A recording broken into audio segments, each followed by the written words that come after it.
We're taking a look at AEW, a look into the future, and maybe what could possibly be happening for the company in 2025. I'm the Wrestling Old Head. You have entered the portal of pro wrestling, and I'm off my rocker. And right now, well, as I'm off my rocker, I'm going to be talking about predictions for AEW, the things that I see happening in AEW in 2025. You know, something that occurred to me when I was doing the video for the WWE predictions, just kind of going over everything and looking at AEW from a, just from an observer's perspective. And it's just so funny to me. Growing up as a kid during the Monday Night Wars, there were these two groups that were diametrically opposed. You had the WCW crew and you had the WWF crew. There wasn't a whole lot of tribalism at that time. I remember there were people that watched both companies and they had the things that they liked, but there wasn't a front line. It wasn't really a civil war, and here you have the AEW and the WWE, and it very much seems like it is a civil war. But it got me thinking about why it has become so tumultuous. And I'm thinking it has a little bit to do with what was going on during the Monday Night War. You had guys like Kevin Nash, had Hulk Hogan, these guys that were on the tops of the cards for WCW at that time. And then you had guys that were on the undercard that were, really close to getting the shine. You had guys like Dean Malenko, Chris Jericho, Eddie Guerrero, Chris Benoit, Error 404, or, however you want to word that name. These guys were ready for primetime, but they were dubbed vanilla midgets because they didn't have the charisma to be on top. And at that time, it didn't really matter so much what you could do in the ring to astound the crowd. It was all about the story that you told, and it was about your name value and how you carry yourself on the microphone. Those guys were waiting for their turn. The Benoits, the Malenkos, the Ravens, those guys were waiting for an opportunity to get to the top of the card, and they felt like their gatekeepers weren't allowing them to get through to cross that threshold and get to the top of the card. Then you had companies, once the WWE bought ECW and WCW, you had a company called Ring of Honor that basically took that idea and ran with it. This idea of like fans enjoying professional wrestling for what it is, just wrestling. A few storylines here and there, but just wrestling. And we've gotten so much of that based on the evolution of the internet and everything being more accessible, things from New Japan Pro Wrestling to CMLL and AAA to Ring of Honor and the independents, a real look.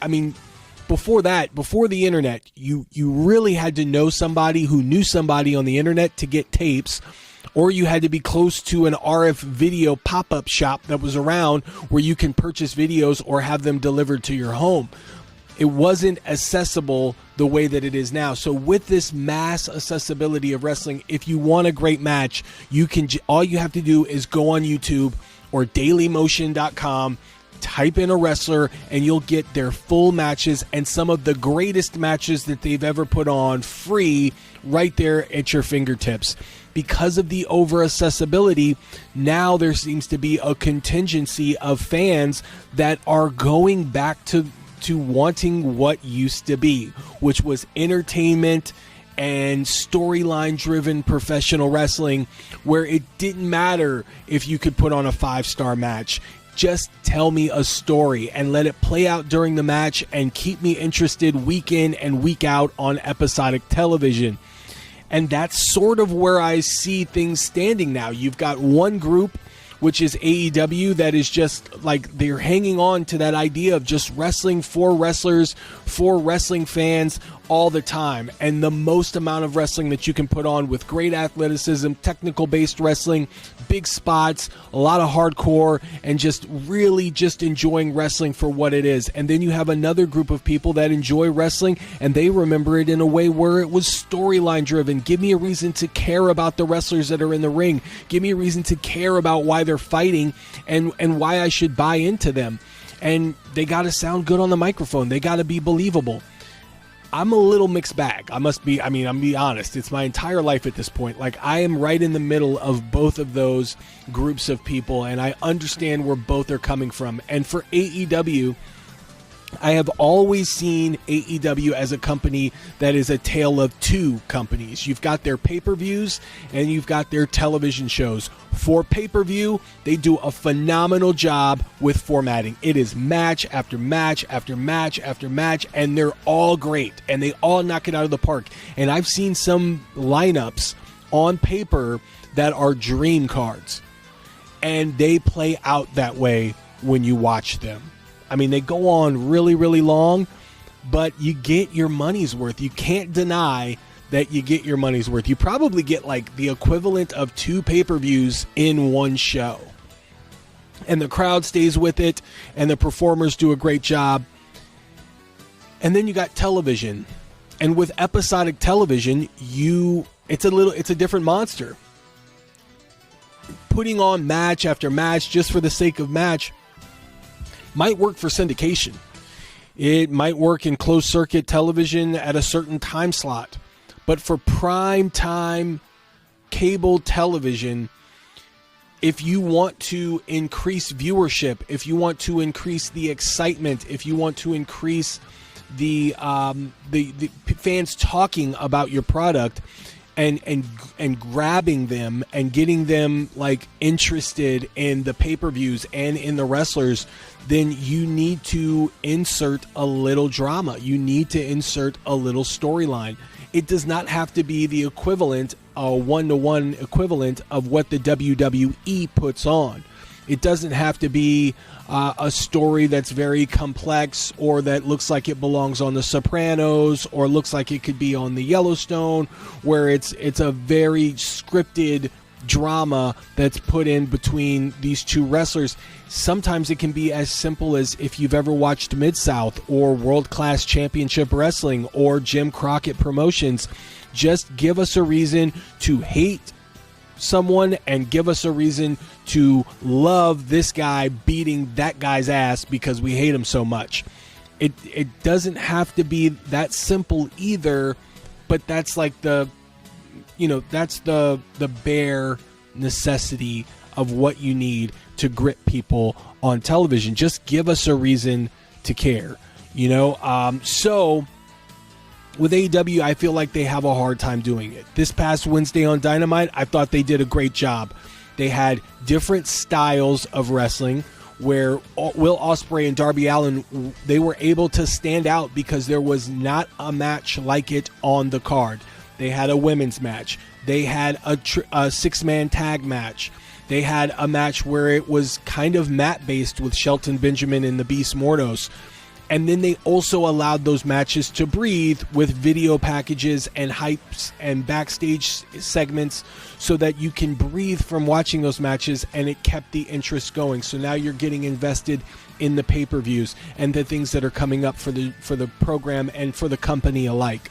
So I thought they did a great job formatting that show, and that's basically what they have to do consistently to draw more people in, to get the excitement going and get their momentum up. And I hope in 2025, as one of my big predictions, is that they regain that momentum and the pendulum swings back into their favor and they start getting back in the good graces of professional wrestling fans and they start becoming a hot topic again.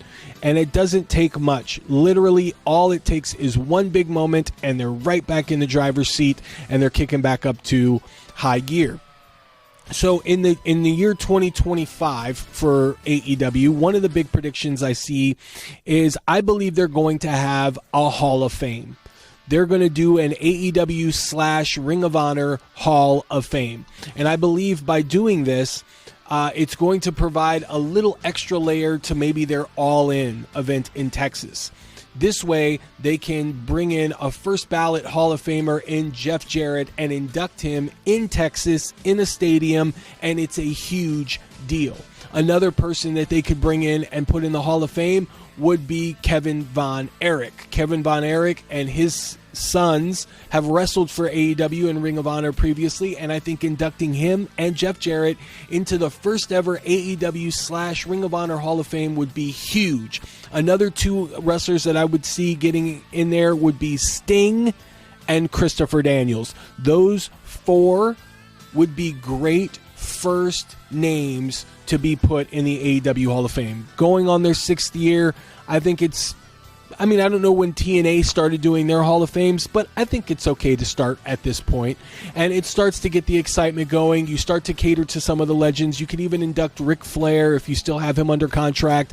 And I think it just provides that extra layer of excitement for the product. So I believe that in the year 2025, we will see an AEW, and you can even do / Ring of Honor Hall of Fame. That's one of the things I see. Another thing I see is the return of the Elite.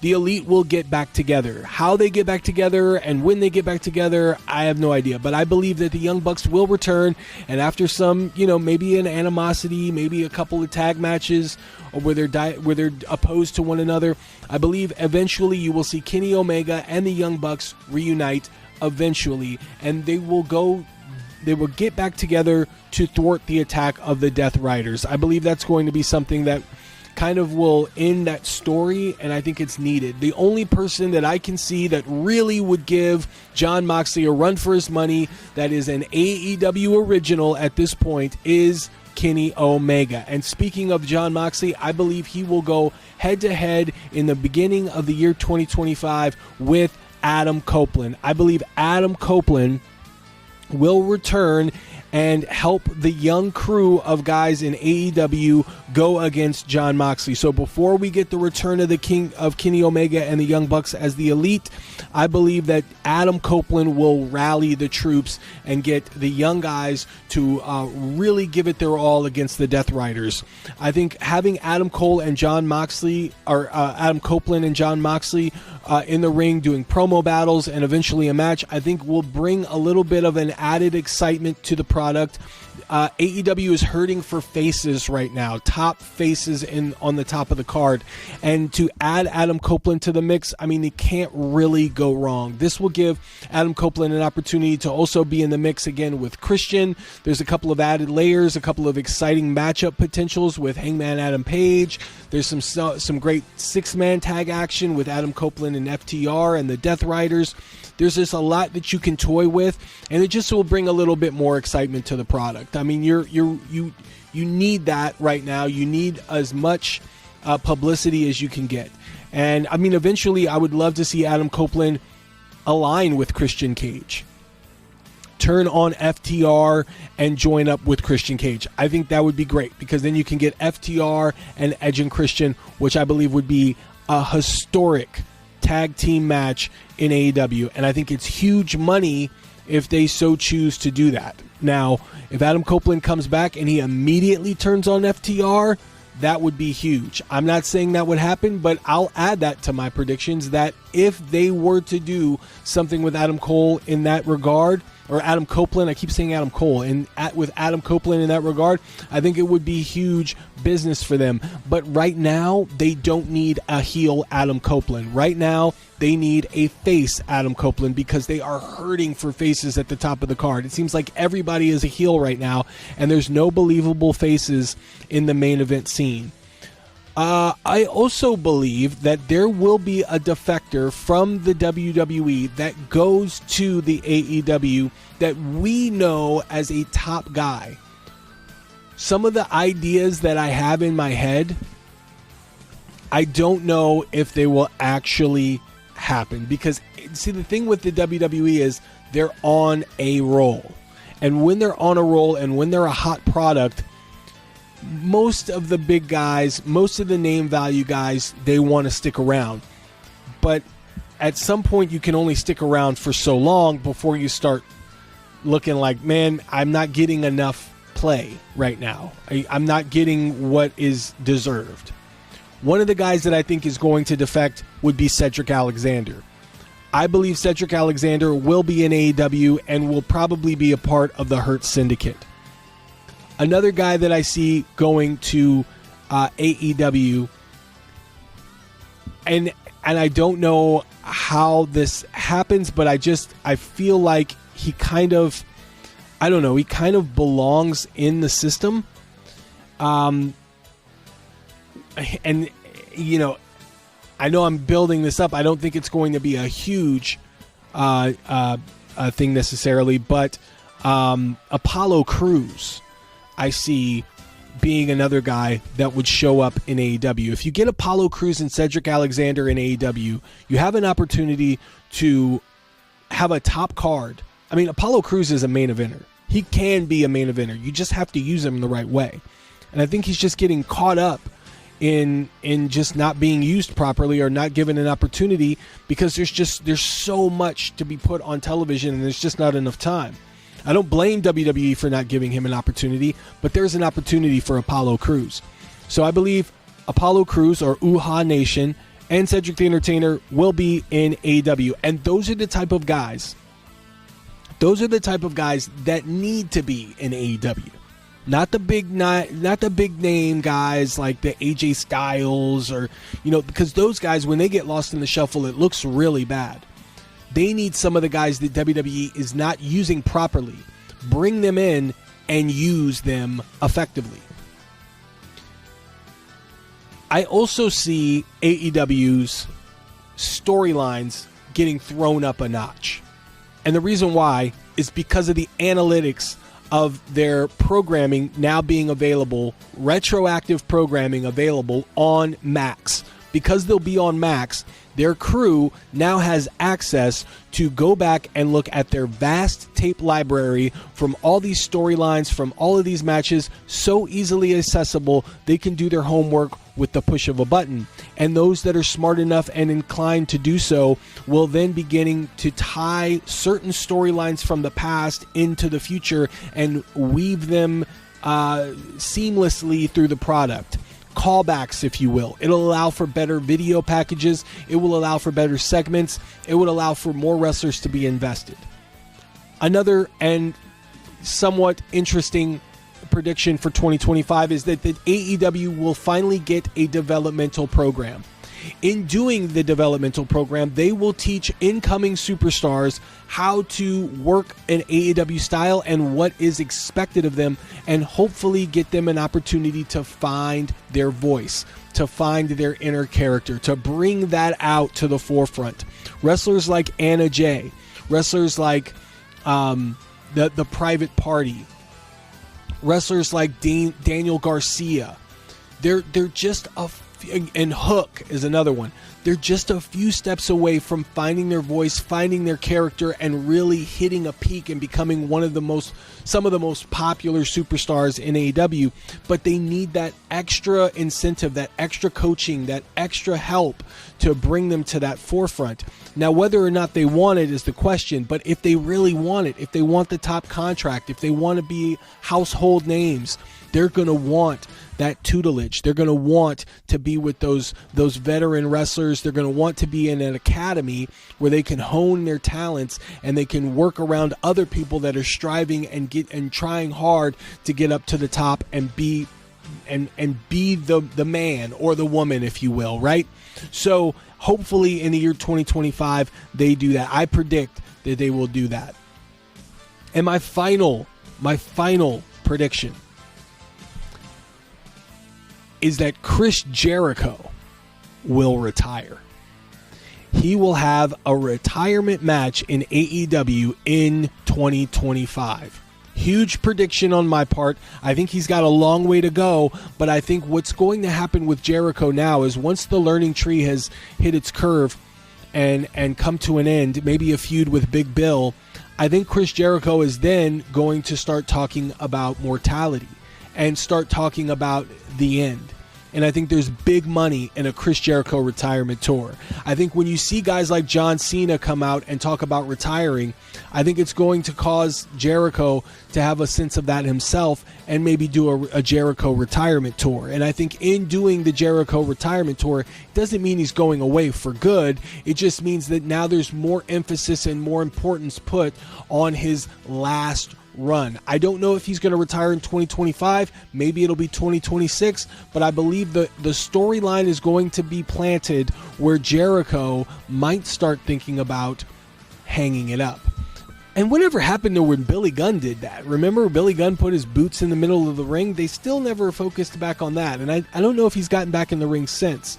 I do see Max Caster and Anthony Bowens having the feud of the year in AEW. If they really choose to do that, I think it could be one of the biggest feuds in AEW, and all they need is just a little spice. They have not followed up on Max Caster losing to Swerve, but if they would have, if they just would have done a backstage segment where Max Caster was yelling at Billy Gunn and Anthony Bowens for not being there, that little bit would have really helped propel this feud and get it more traction. We'll see what happens. I don't watch Rampage, so I don't know if they did that on Rampage, but we'll see what happens with that. I really think Anthony Bowens could be a top face in AEW. He's got all the tools. He's ready for it, but we'll see what happens. That's it for my predictions for AEW. I've got all the confidence in the world that they're going to gain momentum back. You guys let me know what your predictions are in the comments. Thumbs up on the way out. It gets my my old self out there to as many people as possible. I'm going to get back on this rocker and have some tea and smoke a cigar, but you guys let me know what you think. And as always, wrestling fans, stay tuned for more.